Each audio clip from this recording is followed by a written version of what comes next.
为着让民众知影发展较慢顿的囡仔甲因的家庭会遇到啥物问题，嘉义市政府甲嘉义基督教病院指挥办机动局长，望希望局长会当互大家有正确的观念，会当看待囡仔早期的治疗。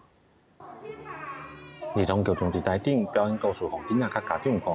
嘉义市政府甲嘉义基督教病院邀请150个厝内有6岁以下囡仔的家庭。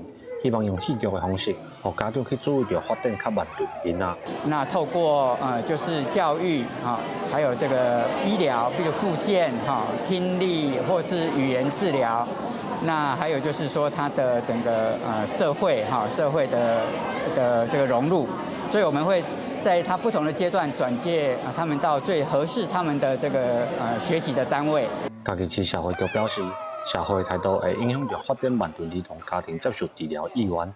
6岁进前是这个囡仔接受治疗上好的时间，希望透过宣导，让家长有正确的观念。像会有一些传统观念，觉得这样很像小孩子生病，但是我的看法是，他不是生病，他是比较慢了。然后我只要引导他，协助他，不要让他就是越来越慢。透过家庭的方式，教厝治疗甲巡回辅导的服务。 嘉义市儿童发展同步转介中心20多年来，协助过将近1万名6岁以下发展慢顿的囡仔。嘉义基督教病院早疗中心表示，社会正确的认识会让家长有信心，嘛才有法度替这个囡仔带来更较好的教育环境。记者林慧婷，嘉义报道。